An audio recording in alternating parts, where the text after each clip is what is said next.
And this is Michael for a relative volume Okay, check. we're getting an. I think the volume is great, so gonna move on from that. Okay, but what's this person's like opinions about other things we should really check?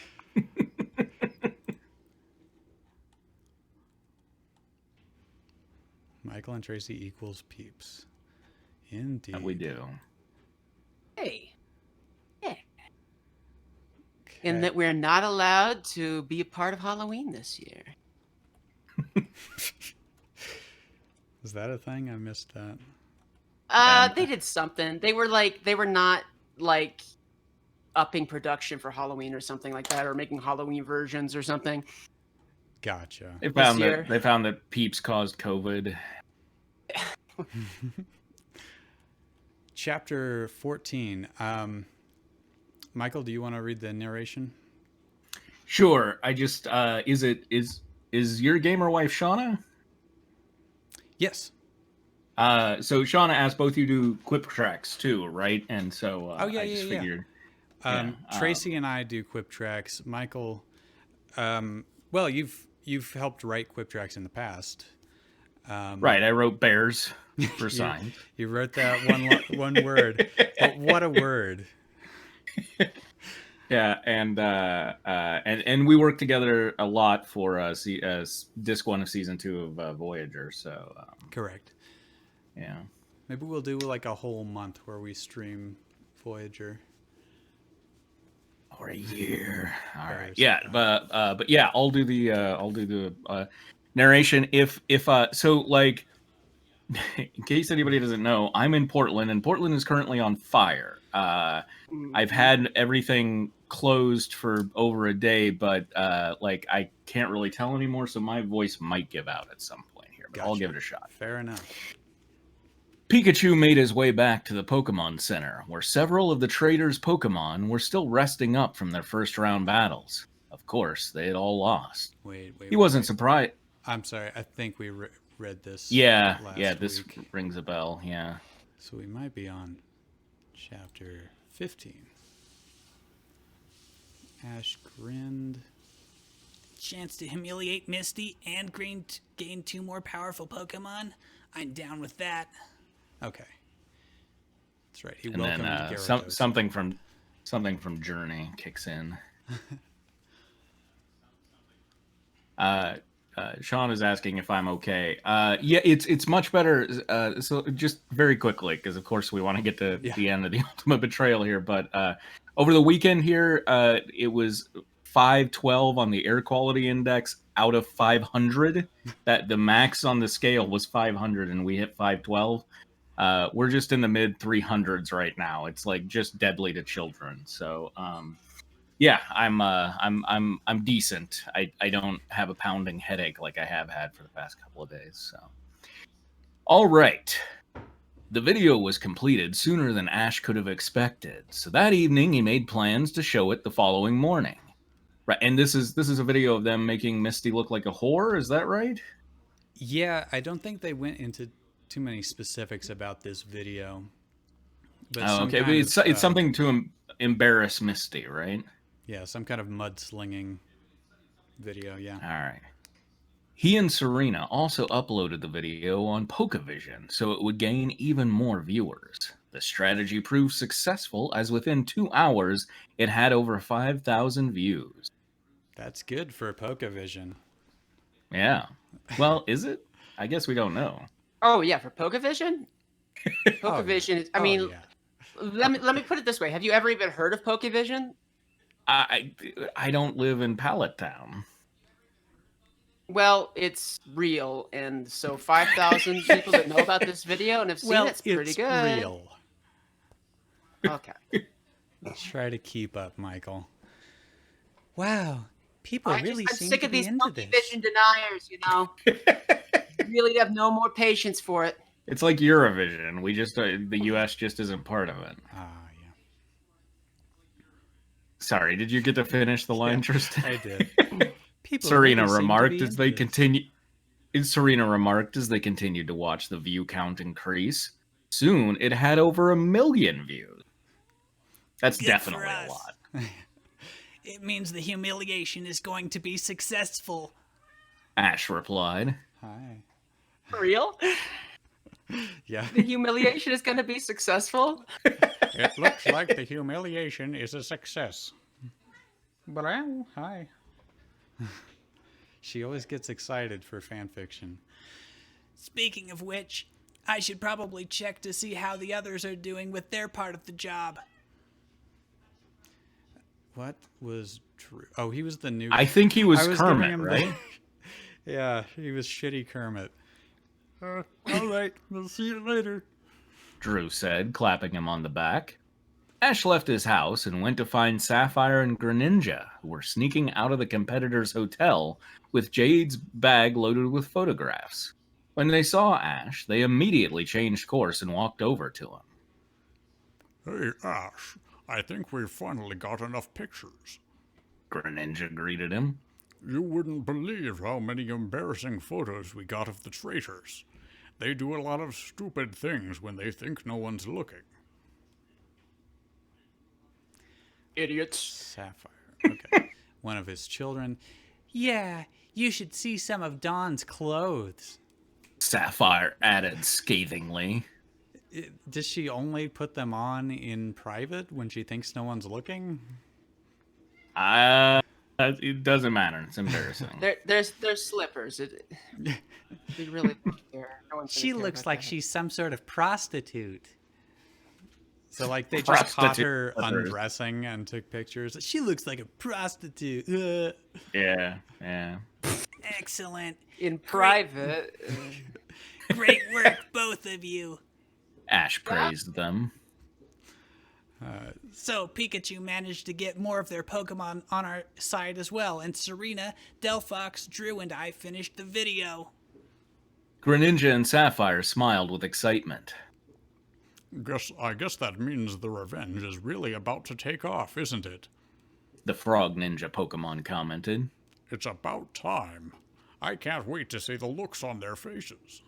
Now, wait, hold. Sorry to interrupt here, but I just got to say for a second, you did catch that. Oh hell, I can't remember the whole name. Celestina, is that it? Was here earlier and linked us to a new story, right? I just want to make sure that we don't lose that. My name is Celestia Ludenberg. Oh, Yeah. okay. I did not notice that. Okay, cool. Okay. Yeah. I just because it's like as the chat goes on, we're gonna keep losing that. So. Right. I'll copy that over. Presently, Copy that over. let me guess, 5 chapters. 4 this time. Okay. We will get to that after this.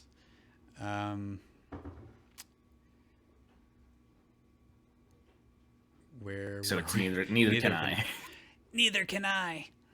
Ash agreed, imagining the look on May's face when she saw their video with a small snicker. It's May, right? Yeah, so not Misty, I guess. Okay, whatever.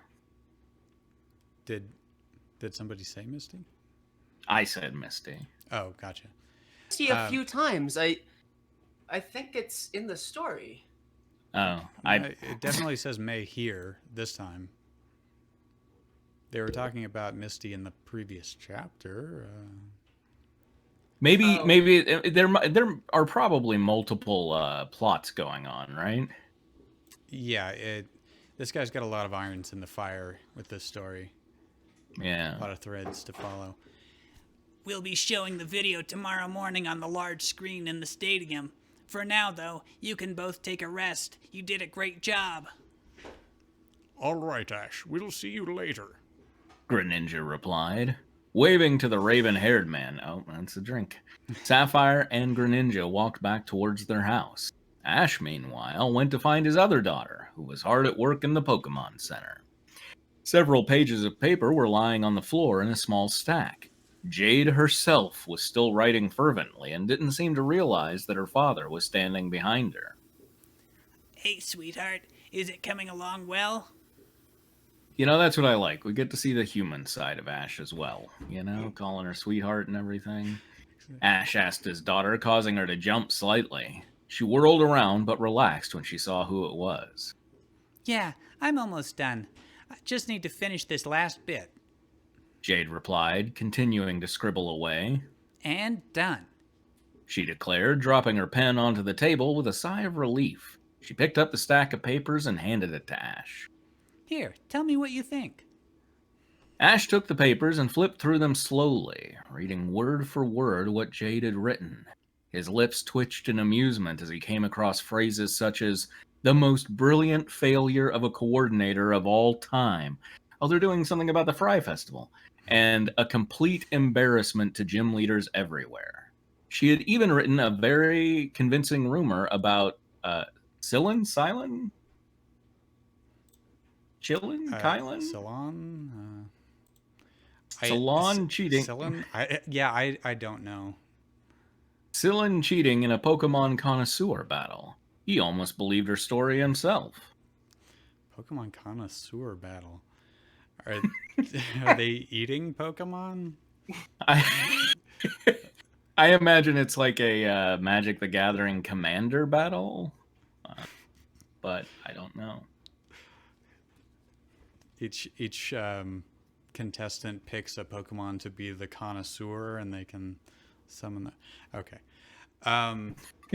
Ryan is asking about the story, and this is... You might actually have been there the first time we started it. But this is the story where Ash... all of Ash's friends had an intervention and told him he was never going to be a Pokemon master. He should give up on his dreams. He flipped out, and there's a 15-year gap in the story. But since he's been 10 for however many seasons, we assume that he's still inhabiting the body of a 10-year-old. But he does have 2 daughters. Yes. Okay. Hey, This Tristan, is by the way, I'm perfect. sharing.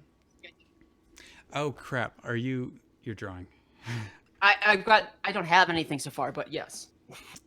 Let me turn that on. I have not been struck with inspiration yet. I mean, there's been no like beak suits mentioned, so that's understandable. Yeah, I know. You could always put one in. It wouldn't hurt. This is perfect. Well done, Jade. He complimented her. Jade's eyes lit up at the praise. So is everyone else finished with their part too? She asked eagerly. I want to see the traitors get what they deserve as soon as possible. Ash chuckled at his daughter's excitement. As a matter of fact, yes. He replied. We're going to be showing May's video tomorrow on the large screen in the stadium, so be ready. I'll be sure to publish your article, too. Great. See you later, Dad. Jade called over her shoulder as she ran back towards the house as well. Ash was about to follow her when a small voice stopped him in his tracks. Excuse me, Ash. Is that you, Ash? The voice asked timidly. Assuming this is Tiny Tim or something. Yes, who wants to? May say? Ash broke off as he turned around and saw Misty's Togekiss? Yeah. Togekiss? Togekiss. Togekiss and Salon's Sage standing behind him, looking nervous. Oh, hello there. Is there something I can do for you? Pansage. Is that the evolved form? This is like sort of a panda. No. Pansage is a fire monkey. Oh, right. Yeah. We want to join you, too. Pansage stammered shyly. We want to become stronger just like all your Pokemon, and we won't become stronger if Misty and Salon train us. And we want to be your friends. I don't know what that was. Togekiss added. Friends. Friends. Ash looked at the 2 Pokemon appraisingly. They seemed to be sincere, so he nodded. All right. Perhaps looking them over for a connoisseur battle. All right. I accept your offer. You can both stay with me from now on. He said kindly. I feel like Ash is going to be hoisted by his own here at some point. One of these guys is going to be a Togekiss and Pansage looked delighted. Thank you, Ash. They cheered happily. We'll be sure to train really hard for you, we promise. Ash smiled kindly at them. I'll be sure you become the strongest you can possibly be, he said solemnly. In the meantime, though, we should head to my house and get some sleep. It's going to be a big day tomorrow for your ex-trainers. You want to scroll it up and all? Yep. There's just a little bit of lag. Go ahead. The following morning, Ash woke up earlier than usual so he could get everything set up for the humiliation. He logged onto the computer that was connected to the large screen in the stadium and quickly uploaded the video on it. What? This is the video that's already been seen by over 1 million people? Yeah, kind All of right. stole the wind out of your own sails there. Yeah, once he was done with that, he published 500 copies of Jade's story and left them in the Pokemon Center for everyone to pick up. That's good that he's got a printing press right there. Maybe it's just like Kindles. He's just leaving out 500 Kindles with that on it. I imagine Finally, there's a photocopier in the Pokemon Center, and you just put it in there, hit 500, and walked out. And they're just like kind of spilling out onto the floor. The big like handmade take one sign. Yeah. Finally, Ash took the photos Greninja and Sapphire had taken and made 1,000 copies of those and placed them all in a large basket he would have... and placed them all in a large basket he would have Charizard drop over the stadium. When he had finished his work, it was almost time for the second day of battling to begin. He rushed outside and took his place next to Serena, Delphox, and Greninja. Pikachu, who had come with Serena, hopped onto Ash's shoulder as soon as he arrived. Hey, Ash, is everything set up? Serena asked. You bet. Any minute now, May will suffer the biggest humiliation of her life. Ash replied. I also made sure to make copies of Jade's story and the pictures, too. Greninja laughed. I hope you have something good planned for those, he remarked. You bet I do, Ash said with a smirk. Pulling out Charizard's Pokeball, he released his powerful fire type. All right, Charizard, here's what I need you to do. Once May's video is done playing, fly around with the basket of photos and release them over the stands, he said unnecessarily. You got it, Ash. Charizard roared, taking the basket and flying into position. Soon, it was time for the battles to begin. I hope Ash and his I hope Charizard takes fistfuls of the photos out and tosses them rather than just dropping a basket with 1,000 photos on some poor soul's head. Now that's a photo bomb. Also, Sorry. we're on to the second day of battles, but we have one section left, right? Obviously this author was I don't want to write any more goddamn battles, I think. Yeah, I think you're right. Ryan says these people seem really bored. You know what they need? Video games. Somebody should invent the video game. Yeah, I mean that's the horror of being. I mean, if for them playing Pokemon would just be like for us playing The Sims, right? Yeah, I guess. Though a lot of people like The Sims. So. All right, Ash and his family watched with bated breath as the large screen in the stadium came to life. Below, he could hear. Bated? I don't know. I never remember which one's the right one. I think that's one of those. Breath would be yeah. Below, he could hear the crowd whispering and muttering in confusion, for instead of showing the first two competitors' faces, they were greeted by an image of May Maple and a guy with a paper bag over his head. I'm not sure I like where this is going. I'm May Maple. Want to have a good time? $5 is all it takes. They're $. Now. The video May said in a flirtatious tone. like, it's probably going to be revealed, so I don't. But like, is it a puppet? Is this a deep fakes video? I don't know. I'm assuming it's like a deep fake. Yeah. You. Okay. You look like a Magikarp did it with a purloin. Have you ever heard of plastic surgery? The guy's voice, who was obviously Drew, asked. Come on, how about 2 polka dollars? 50 cents? Maybe I'll pay you to show me a good time. May suggested desperately. Oh my gosh, she's been gross. kidnapped in this video? Is that I what's don't going on? know. I don't know. No thanks. Now get lost before I throw up. Paper Bag Boys said with a gag. ball The bag. crowd was laughing their heads off now. Some of them were even catcalling May. Ash grinned at their reaction and shouted to Charizard. Release the photos!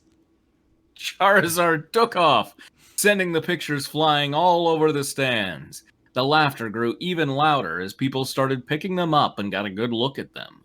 One of the photographs landed right in Dawn's hands. She took one look at it and covered her face with her hands, her shoulders shaking. I wonder which one she's looking at. Serena commented. I hope it's the one we took of her when her hair made her look like Jolteon. Greninja said, looking down at Dawn as well. That's what they are. Is That's that it, huh? tame? They kidnapped her with a bag over their head, and it's just her with a bad hair day? Probably is. Ash said. Knowing Dawn, a picture of a bad hair day would make her cry for sure. Yeah, I know. I know, Mavis. So, okay, so the picture of Dawn is of Dawn, not of May.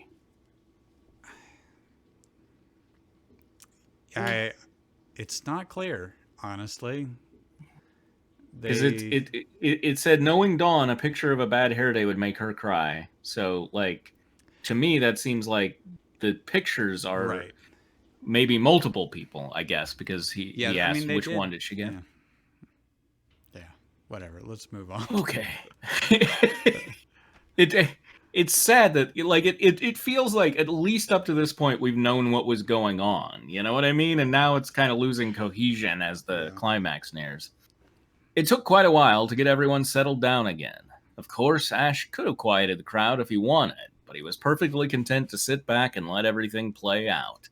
At least it meant more entertainment. Finally, 15 minutes later, the crowd was calm enough for the ref to begin the match. All right, now that Everybody that's has the last settled, The ref said with a small chuckle. He had received a picture as well. trainers, please send out your Pokemon. Bum, ba-da-da. That's the beginning of the match, I guess. Right. All right. 16. You This is- meant. Dun, dun, dun, dun, dun. Right? All right. This is the final chapter, right? Close. Yeah, this is the last one. All right. Chapter 16. Oh, No, go ahead. okay. The first match of the second round of the Silverhood League was between none other than the McKinley siblings. Ash knew that he should remain neutral, but he couldn't help wanting to root for Evelyn. She seemed like a nicer person than her brother, at least from the impression he'd gotten of her. I mean, yeah, that's okay. That's what third person limited does. You don't have to. Anyway, sorry. It's just a pet peeve. The second round match between Evelyn and Tyler will now begin. Wow, he's just paddling. This is just dog paddling over and over again. He keeps the author keeps going between like saying something and then saying it, you know? Yeah. The ref announced. Each trainer will have the use of 3 Pokemon. The battle will end when one side's Pokemon are unable to continue. Trainers, please bring out your Pokemon. Tyler made the first selection. Dragonite, let's go! He shouted, throwing his first Pokeball.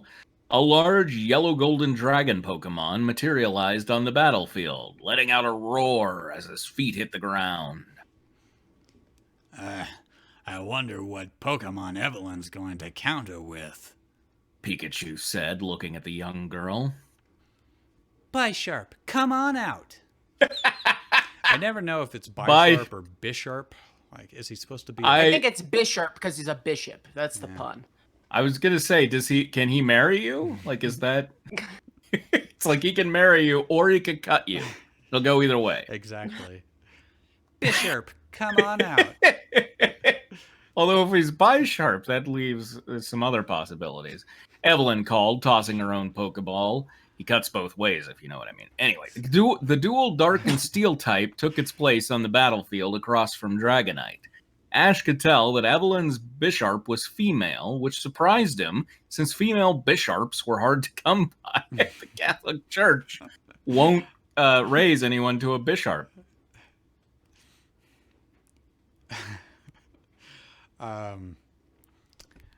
What voice to give to a Bisharp? Finally letting me start, I see. But we won't let you finish. Again, that's Catholic Church's position, not... Anyway, Bisharp remarked humorously to her trainer. Ash, Serena, and Pikachu... Ash, Serena, and Pikachu laughed at that. She sounded like Pikachu whenever he had to wait a long time for Ash to use him as his first Pokemon in a battle. I forgot they established the gender of the Pokemon. Whatever. Right. Yeah. It's probably not going to come up again. Go ahead. Or no, it's me. Ready? Battle begin. The ref commanded. Dragonite, use flamethrower. Tyler shouted after Evelyn remained silent. He had to wait. Look, I thought she was going to say something, but no, all right. Dragonite. Bisharp, dodge and use Iron Head. Evelyn countered quickly. Ash could tell that both Pokemon had been raised well, but the first attack went to Bisharp. The Night Pokemon expertly dodged the jet of flames and struck Dragonite head-on with Iron Head. Dragonite reared back in apparent terror and cowered away from Bisharp, shocking most of the crowd. Ash, however, knew exactly what was happening. He had seen it once before, after all. He had seen it once before, after all, when Paul had battled Brandon at the Battle Pyramid. He flinched! Delphox exclaimed. Greninja nodded. So now Evelyn can make another move if she wants. The Frog Ninja Pokemon replied. To their surprise, however, Evelyn neglected to attack again. Bisharp, Sword Stance. The younger McKinley sibling ordered. Bisharp glowed briefly as her attack power increased. Now, Sword Dance again. Bisharp's attack power was increased once more, just in time for Dragonite to regain the ability to battle properly. Ash and his family took one look at Tyler and knew that he was starting to get frustrated. His legs were shaking and his fists were being clenched tightly. By whom? Yeah, they were being clenched. He's going to lose it soon. Serena whispered, her eyes fixed on the teenage boy. Dragonite, use Hyper Beam and end this! Tyler shouted angrily. Dragonite looked at his trainer, but didn't make any attempt to charge up the commanded attack. Now! Do it now, damn you! That's very Transformers the movie there. The dragon type continued to look at Tyler as though he were something that had been left on the side of the road. Finally, however, he finally started to summon the energy for the Hyper Beam. Finally. And promptly fired the attack towards the sky, meaning it completely missed Bisharp. Ash had a sneaking suspicion Dragonite had done that on purpose. Ash is like fucking Sherlock Holmes, man. He just wanted to recreate that, Godzilla? Isn't there like a famous poster where he's like doing that? Covered for something. Yeah. That's like 35% of Godzilla pictures, yeah. Yeah. Well, that went well. Greninja remarked sarcastically, though he was smiling. Tyler, maybe you shouldn't curse at your Pokemon. Evelyn said calmly. For now, though, I'm going to show you my favorite finishing move. Bisharp, use Guillotine. So Dragonite's like, no, I won't do it. And then Bisharp cuts his head off. Ash was impressed with the choice of attack. Normally, Guillotine wasn't a particularly accurate move, but since Dragonite was temporarily unable to move, its accuracy was sure to increase. There was nothing Tyler could do as his Pokemon... Works, but go ahead. There was nothing Tyler could do as his Pokemon was struck with the automatic one-hit knockout move and got private points?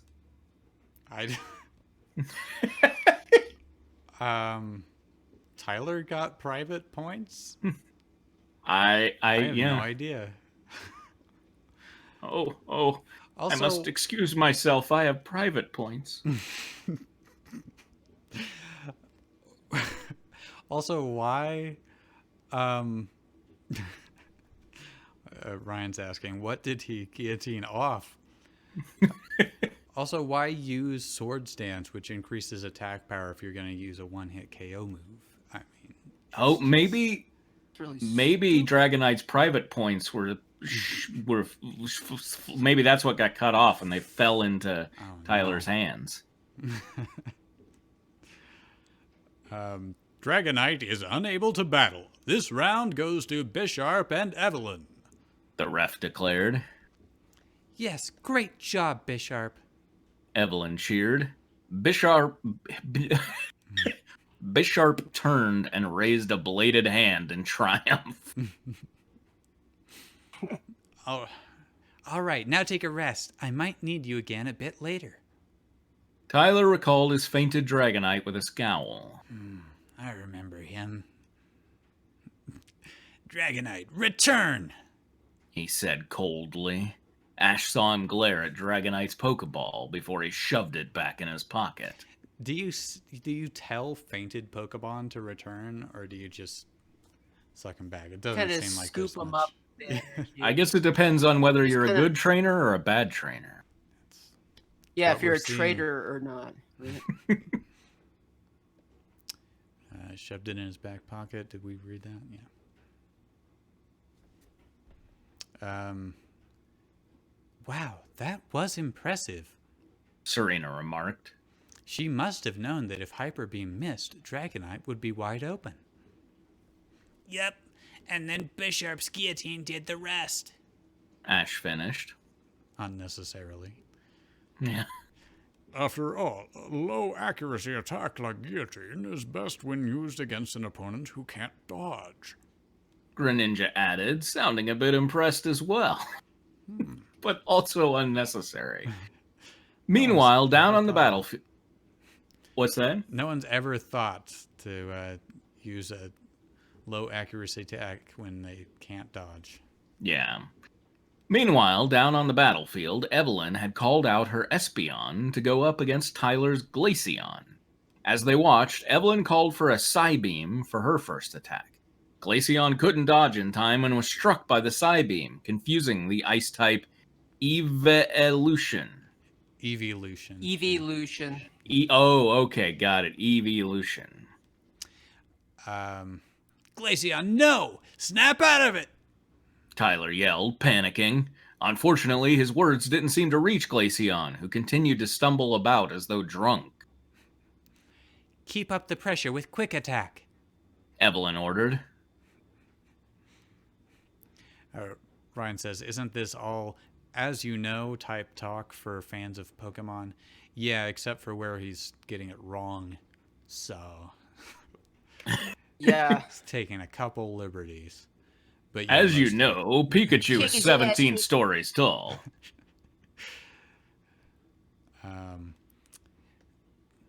This is easy. Espeon laughed as she charged towards Glaceon, slamming into the still confused Ice Fox.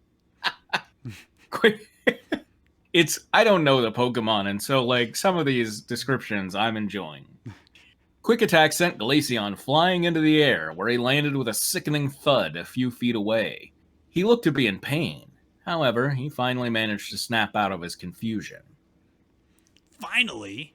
Now, Glaceon, use Ice Fang! Tyler shouted. Glaceon charged towards Espeon, his fangs glowing whitish blue. A whitish blue. That won't work. Evelyn called over to her brother. Espeon, dodge and use Psychic. Much to everyone's surprise, Ice Fang managed to make contact. However, Espeon quickly recovered and lifted Glaceon into the air with Psychic. Ash couldn't help but laugh at the sight of the Ice-type Fox Pokémon attempting in vain to break free of the Psychic hold. Espeon, meanwhile, kept lifting the hapless Glaceon higher and higher into the air. Now, stop with Psychic and drop Glaceon. Also, I guess I was totally wrong about, like, this author getting tired of writing the fights, so... Yeah. I mean, Evelyn honestly, shouted. This is the most exciting one yet. Yeah. Well, I mean, that makes sense, right, as we get further along. Yeah. Drop Evelyn him! shouted. Best for last. Drop him! Pikachu repeated, looking puzzled. What for? Delphox. Judging by how high Espeon lifted Glaceon, I am assuming Evelyn's hoping the fall will stun Glaceon long enough for her to finish him off. Delphox said musingly. That was my musing voice. She's pretty clever if I do say so myself. Sure enough, when Glaceon hit the ground again, he was too winded to get back up immediately. Evelyn took advantage of this opportunity and ordered Espeon to use Tackle. The psychic Evolution charged towards Glaceon, slamming hard into the Icy Fox Pokémon. Glaceon fell back, unconscious, with Espeon standing victoriously over him. Glaceon is unable to battle. Espeon is the winner. The ref declared, raising his flag towards Evelyn.